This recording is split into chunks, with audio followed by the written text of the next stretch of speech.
April 1945, Germany was collapsing. Hitler's once mighty empire was burning from the inside out.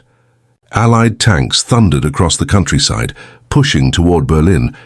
To the soldiers who had survived Normandy, the Ardennes and the Rhine, victory seemed close enough to touch, but then everything changed. As American patrols advanced through small towns and forests, they began encountering something they couldn't explain: fences of barbed wire stretching into the distance, strange wooden barracks, and an overwhelming stench that carried on the wind. When they entered, they found not soldiers, but shadows. Men, women, and children so thin, they looked like walking skeletons. Piles of unburied bodies, empty eyes that had seen too much. The soldiers didn't know what they had stumbled upon. At first they thought it was another prison or labor camp, but as the truth became clear, a terrible silence fell. These weren't prisoners of war. They were victims of an industrialized genocide. From Ohrdruf to Buchenwald, from Dachau to Mauthausen, the Americans were among the first to uncover the Nazi concentration camps, the final evidence of a horror the world could barely comprehend. For those who witnessed it, the war changed forever. It was no longer about defeating the German army or capturing cities. It was about confronting evil itself and realizing the true reason they had fought, bled, and sacrificed. This is the story of the American soldiers who opened those gates and saw, for the first time, what humanity was capable of when conscience disappears. In the final months of World War II, the map of Europe was being redrawn in blood and rubble. Hitler's armies were retreating, his generals surrendering one by one. For the American soldiers of General Patton's Third Army, the goal was simple: keep advancing until there was no enemy left to fight. They had marched through the devastation of France, crossed the Rhine, and now drove deep into the heart of Germany. Most believed they had already seen the worst the war could offer. But in early April 1945, near a small German town called Ohrdruf, they would learn just how wrong they were. The morning began like so many others. The 4th Armored Division was moving through open countryside, their tanks clattering over dirt roads, engines growling under grey spring skies. The German resistance was collapsing fast, but the landscape still carried the tension of war. Smoke from distant artillery, abandoned bunkers, the eerie quiet of villages emptied overnight. Then, as a scouting patrol moved ahead of the main column, they spotted something strange beyond a patch of forest, a complex of wooden buildings surrounded by high fences and barbed wire. It looked like a military depot, maybe a POW camp. Nothing unusual for this part of Germany.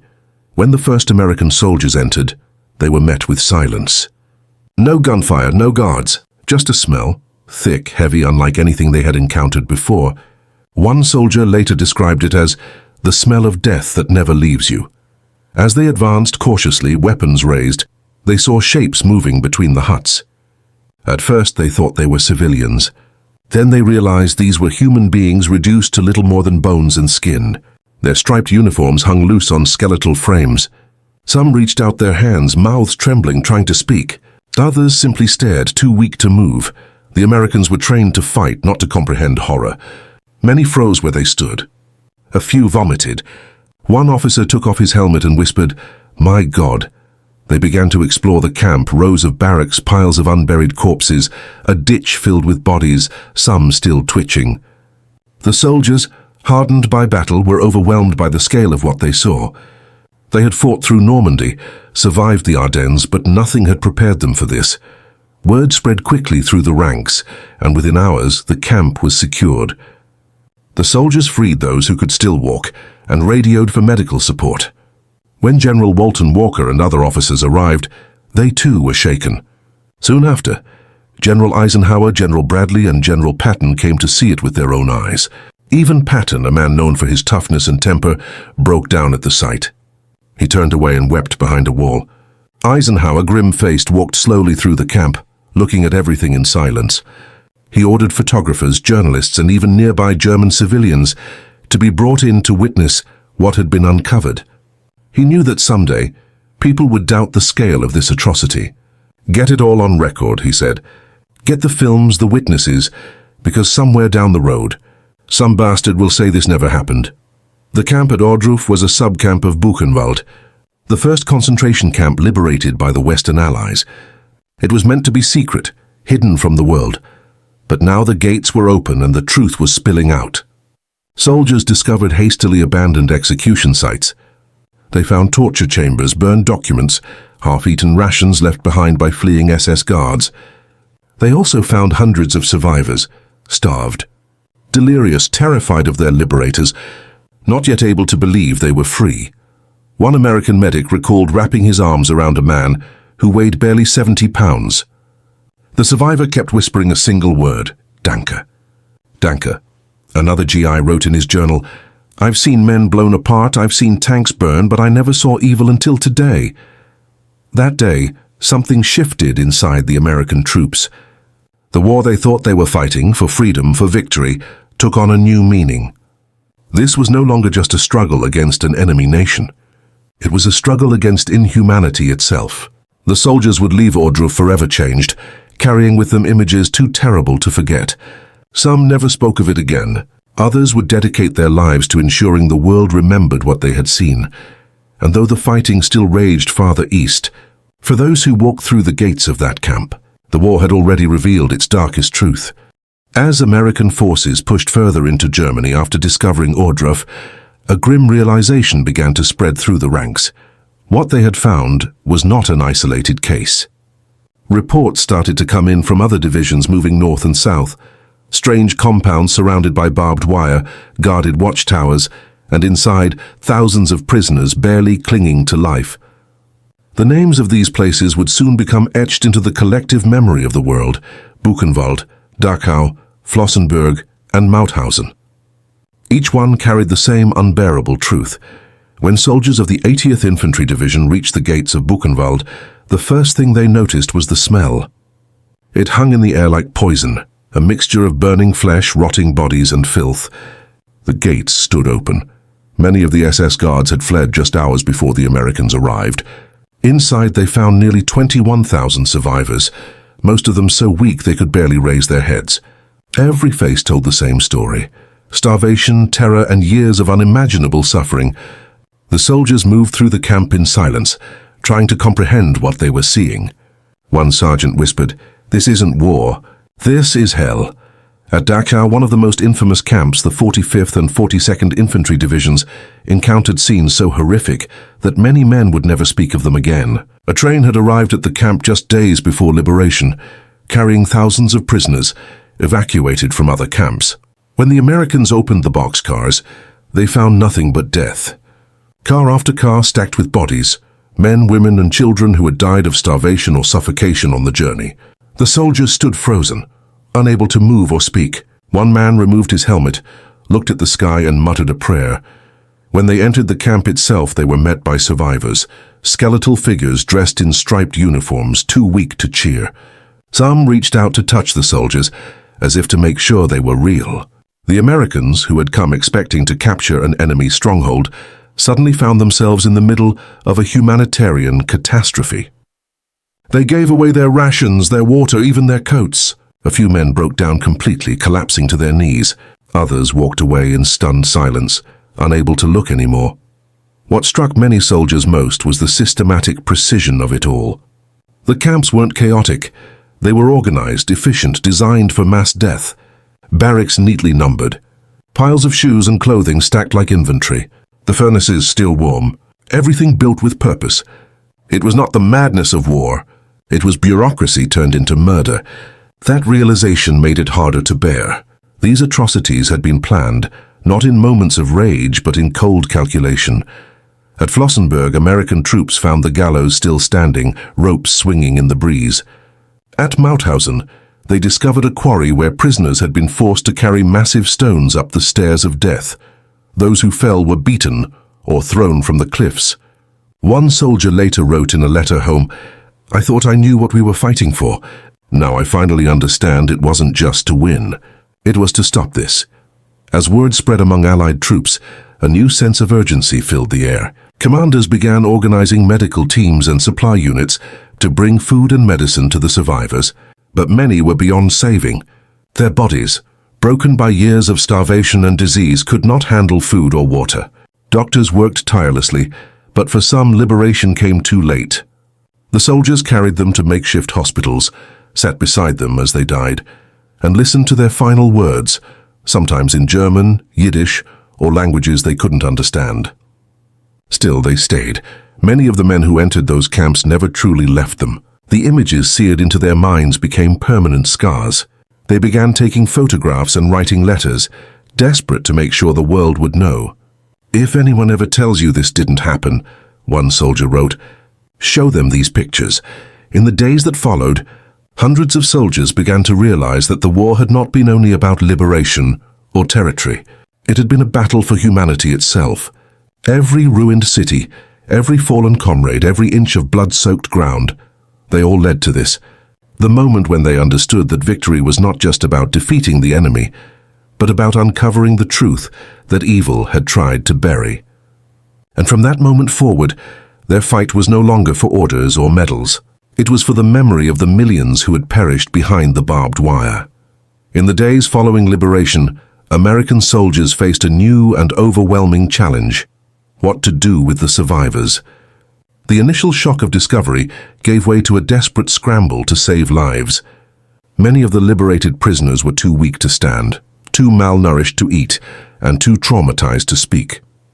The medics and infantrymen, who had come expecting combat, suddenly found themselves as doctors, caregivers, and witnesses to suffering on a scale they had never imagined. Their rations were divided, their medical kits emptied, and their hearts stretched beyond endurance. It wasn't just about victory anymore, it was about humanity. At Buchenwald, Dachau, and countless smaller camps scattered across the Reich, the soldiers worked day and night. They built makeshift hospitals using barracks that still smelled of death. They burned piles of lice-infested clothing and scrubbed wooden floors slick with disease. The stench of decay hung in the air, but they refused to leave. Some soldiers wept openly, while carrying survivors out on stretchers. Others, hardened by years of battle, moved mechanically, unable to process what they were seeing. "We thought we'd seen it all," one lieutenant wrote. "We were wrong." The liberated prisoners, many of them little more than skin and bone, looked upon the Americans with disbelief. Some bowed, others kissed their hands, and many simply stared, too shocked to understand that freedom had finally come. Survivors would later recall the first moments of liberation as dreamlike. They couldn't tell if the men in olive drab were real or just another cruel trick by the guards.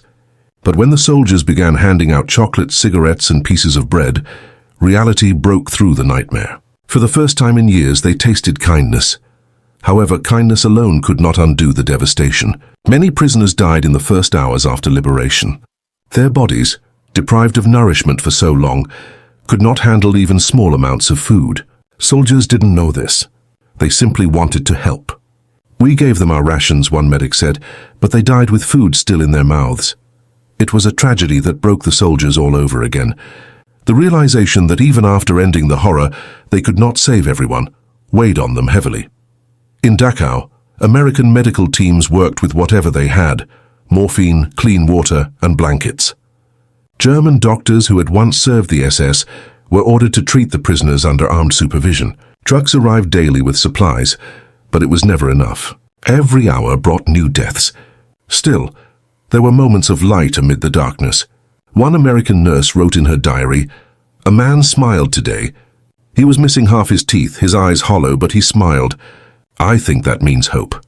As word of the camps spread through the Allied ranks, generals, war correspondents, and photographers began to arrive. The soldiers encouraged them to take pictures, to document everything. The horrors were too vast to be believed without evidence.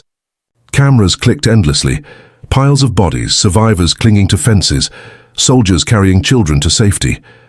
Each photograph became a testament, a warning, and a promise. The U.S. Army's Signal Corps and war correspondents like Margaret Bourke-White and Lee Miller entered the camps alongside the troops. Their cameras captured not just the atrocities, but the reactions. The faces of soldiers staring in disbelief, hands covering mouths, tears streaking through the dirt on their cheeks. The images shocked the world. General Eisenhower himself ordered that every soldier in the vicinity, every available journalist, and even German civilians from nearby towns be brought in to see what had happened. "Get it all on record now," he said, "because somewhere down the track of history, some bastard will get up and say that this never happened." So they did. German townspeople were marched through the camps, forced to confront the results of the regime they had supported or ignored. Many fainted, some vomited. Others wept silently as they walked past rows of corpses. The soldiers didn't offer comfort. They simply pointed and said, "This is what we found." For the Americans, it was the moment when the war transformed from a military campaign into a moral crusade. Every soldier who had entered those gates left changed. They began to understand that their fight wasn't just about defeating Hitler or ending the Nazi regime. It was about preserving the very idea of humanity itself. Letters home changed tone. Soldiers who had once written of strategy and battles now spoke of starvation, cruelty and redemption. "Tell them what we saw," one wrote to his wife. "Tell them why we fight." These encounters reshaped their understanding of good and evil. The young men who had stormed beaches and crossed rivers with rifles in hand suddenly realized that the greatest battle wasn't fought with bullets, but with truth. And though victory in Europe was only weeks away, many began to see that the real task ahead would not be rebuilding cities. It would be rebuilding faith in humanity. That realization, born amid the ashes and the silence of the camps, would stay with them for the rest of their lives. The war had stripped away everything false, leaving only the raw truth of what people were capable of, both in cruelty and in compassion. And for those who survived that spring of 1945, neither the gunfire nor the cheering crowds of victory parades could ever drown out the memory of the voices they had heard behind the barbed wire, whispering the word freedom for the first time in years. In the weeks after the liberation of the concentration camps, American forces faced an entirely new kind of mission, one not of destruction, but of restoration. The war was still raging in pockets of Europe, yet within the barbed wire fences of places like Buchenwald, Dachau and Mauthausen, a quiet battle for survival continued. The survivors, frail and ghost-like, needed food, water and medical attention. But they also needed something far less tangible: hope. The U.S. Army turned many of these camps into temporary aid centers. Barracks once used to hold prisoners became field hospitals and quarantine stations. The same soldiers who had kicked down the gates days before now worked alongside medics and nurses to care for the living. Doctors examined emaciated men and women whose bones pressed against paper-thin skin. Typhus outbreaks ravaged the camps, forcing soldiers to burn clothing, sterilize equipment and fumigate entire buildings. "We won the war," one medic said quietly, "but here it doesn't feel like victory."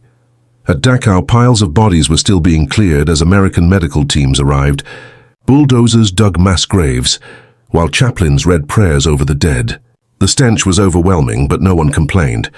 They all knew they had a duty to give dignity to those who had been stripped of it. Soldiers who just weeks earlier had fought on the front lines now knelt beside the dying, holding their hands, listening to stories whispered in broken English or Yiddish. One sergeant later recalled, "They didn't want food. They wanted to be touched. They wanted someone to know they were human." The survivors began to form bonds with their liberators. Despite language barriers, a deep understanding grew between them. American soldiers gave away everything they could spare: chocolate, cigarettes, even personal letters and photos to comfort the liberated prisoners. Some shared stories of home, wives, children, small towns with open skies. Many survivors would later say those stories gave them something to live for, a glimpse of the world that still existed beyond the barbed wire. But even amid the compassion, the moral weight of what they had seen began to press down heavily on the soldiers. In letters home, many admitted that the scenes inside the camps had changed them forever. Some wrote that they couldn't sleep, haunted by the faces of the dead. Others questioned how an entire nation could have allowed this to happen. "We used to think war was hell," wrote one corporal. "Now I think this is worse than hell, because this was done by men, not by monsters." The shock reverberated through the ranks. Commanders made it mandatory for all nearby American units to visit the camps. They wanted every soldier to understand why the war had been fought, not just for territory or politics, but for the preservation of basic humanity. Thousands of GIs walked through the gates, saw the mountains of shoes, the piles of hair, the crematoria still warm. Some vomited. Others prayed. A few simply stood in silence, too stunned to react. The impact of these visits was profound. Hardened combat veterans who had faced artillery and machine guns broke down in tears. It was a level of evil they could not rationalize, a cruelty beyond anything the battlefield had shown them. It wasn't war, one private wrote. It was something lower than that. It was hate turned into machinery. As the American press began to publish photographs and reports, the truth of the Holocaust began to spread across the world. Newspapers back home printed graphic images under headlines that read, "U.S. troops find Nazi horror." Camps. Families in America who had lost sons in battle suddenly understood the full magnitude of what their sacrifice had prevented.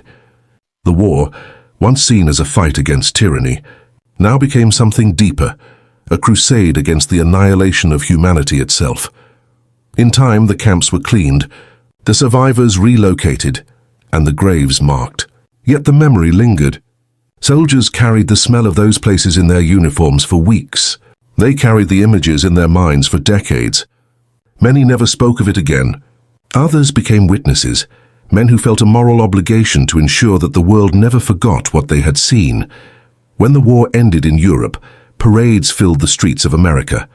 But among the veterans who had walked through the gates of Dachau and Buchenwald, there was little celebration.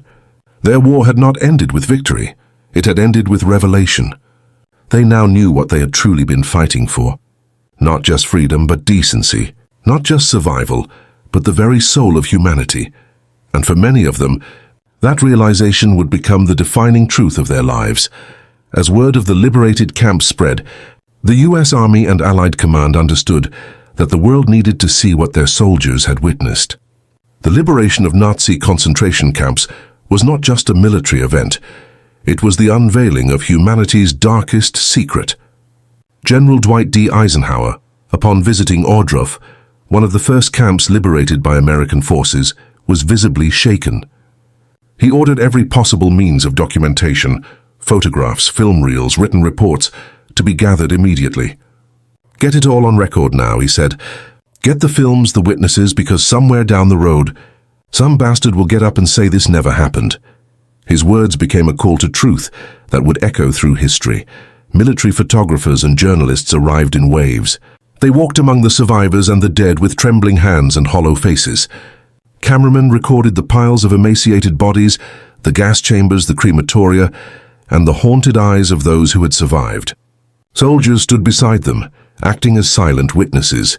For some, the act of filming or taking photographs became a way to cope with the horror, a way to ensure that none of it could ever be denied or forgotten. Every shutter click, every reel of film became a weapon against future lies.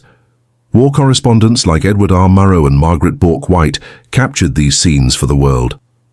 Murrow's radio broadcast describing the liberation of Buchenwald remains one of the most haunting accounts ever aired. His voice, usually calm and composed, trembled as he said, "There were 2 rows of bodies stacked like cordwood. When I entered, men tried to lift their hands to salute. I did not salute back." Those words carried across the Atlantic, piercing through static and disbelief, reaching millions of listeners who could hardly imagine that such places existed. Back home in America, the first photos from the camps appeared in newspapers. The images were so shocking that editors were initially hesitant to print them.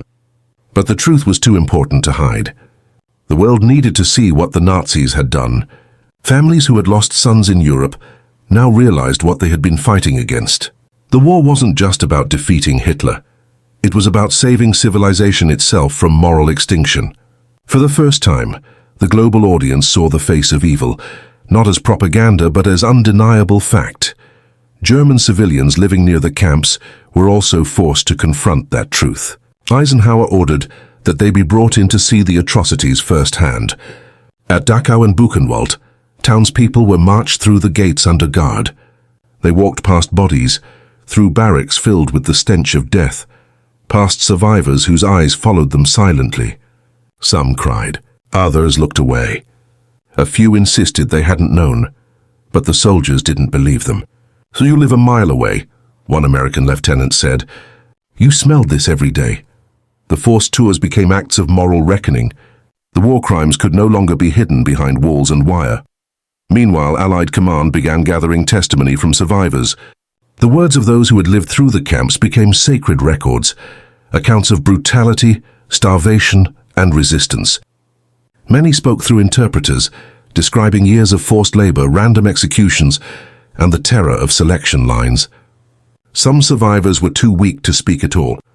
They simply pointed or drew pictures in the dirt. Soldiers wrote everything down. They knew these testimonies would matter long after the guns fell silent. The evidence collected by the Americans would later play a crucial role in the Nuremberg trials, where the architects of the Holocaust faced justice. Film reels shot by US Army cameramen were played in the courtroom, forcing the Nazi defendants to watch the crimes they had ordered or ignored. The footage silenced the world. When the lights came up, even hardened soldiers and prosecutors sat in stunned silence. There were no words left. Only the images remained. For the American soldiers who had first entered those camps, the act of bearing witness became a lifelong duty. Some would go on to speak at schools, memorials, and museums. Others carried the memories quietly, unable to relive what they had seen. But all of them in their own way became keepers of truth. They had seen the very edge of human cruelty, and had brought back proof so that future generations could never deny it. By the summer of 1945, as the war in Europe ended, the world was forever changed. The photographs and testimonies taken by American soldiers and journalists had revealed a reality so horrific that even victory felt hollow. The liberation of the camps was not a triumph to celebrate. It was a revelation to remember. From the ashes of those discoveries came a vow that echoed across nations. Never again. The Americans hadn't just liberated prisoners, they had liberated truth itself. The truth that even in war, there are things that must never be allowed to happen again. And for those who witnessed the camps firsthand, that truth would never fade. It would haunt them and guide them for the rest of their lives. When the war finally ended in Europe in May 1945, celebrations erupted across Allied cities. Flags waved, crowds danced, and the world exhaled after 6 years of horror.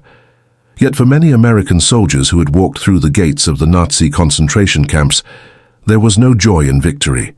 They had seen too much. The cost of humanity's darkest hour etched permanently into their memories. They had entered the war as soldiers, but they left it as witnesses. What they had seen behind the barbed wire changed them forever. Many of these men returned home in silence. Families expected stories of bravery, of battles, medals, and triumph. Instead, there were long pauses, distant eyes, and unfinished sentences. Some soldiers could not bring themselves to describe the camps. Others tried but broke down mid-sentence. They had no words for the sights they had seen. The skeletal faces, the piles of bodies, the smell that clung to their uniforms no matter how many times they washed them. One veteran later said, "We came home heroes, but inside we were broken. We had seen what evil really looks like." For months after the war, US Army psychologists noted how deeply the liberation had affected the troops. Many suffered nightmares and guilt. Guilt for not arriving sooner, guilt for surviving when so many had not. But amid the pain there was also clarity. These men understood, perhaps more than anyone, the true purpose of the war. It was not just a struggle for territory or political dominance, it was a fight for the soul of humanity itself. The horrors of the camps stripped away all illusions. Freedom was no longer an abstract idea. It was something tangible, fragile, and worth dying for. Some of the soldiers who had liberated the camps went on to dedicate their lives to preserving those memories. They gave testimony, spoke in schools, and worked with historians to ensure that what they witnessed would never be forgotten. Others worked to help survivors rebuild their lives, assisting displaced persons in finding families or new homes. They wrote letters for those too weak to hold a pen, shared their rations, and stood beside them as they began the long journey back to life. General Eisenhower's decision to record the atrocities ensured that the world could not look away. The photographs and films taken by the US Army became part of history's permanent record. They were shown during the Nuremberg trials, where Nazi leaders were confronted with the evidence of their crimes. Soldiers who had liberated the camps sat in the audience, watching the men responsible finally face justice. For some, it offered a measure of peace. For others, it was a reminder that justice could never bring back the dead. Still, the trials gave meaning to their suffering. Their witness had helped expose the truth. In the years that followed, many of these veterans found it impossible to move on completely. The war had ended, but its ghosts followed them home. They built families, started careers, and tried to live. Normal lives, but the memories lingered. Sometimes in the quiet hours of the night, sometimes in the faces of their children. Yet they carried those memories with purpose. They knew that silence was dangerous. They had seen what happened when the world looked away. When they finally spoke, decades later, their words carried the weight of truth. One liberator told a group of students, "You will read about battles, about generals and strategy. But if you forget what we saw in those camps, then you will forget why the war was fought." His voice trembled, but his conviction never wavered. It was not history to him. It was memory, still alive and burning. Over time, their testimonies helped shape the conscience of the modern world. The phrase "never again" became more than a slogan. It became a vow. From museums to memorials, from documentaries to classrooms, the legacy of those American soldiers lived on. They had carried their grief into action, transforming horror into remembrance. Even now, more than 80 years later, the black and white photographs taken by those young soldiers still haunt and educate new generations. Their grainy images of liberation, of death, of survival, remain proof of what they saw and why they fought. For the soldiers who found those camps, victory was no longer a moment of celebration. It was a moment of understanding that the real battle was not just against an army, but against hatred itself. They had not merely ended a war, they had uncovered the truth of what humanity must never become. And when they looked into the eyes of the survivors, when they heard the word freedom whispered in a dozen broken accents, they finally understood the cost and the worth of everything they had fought for.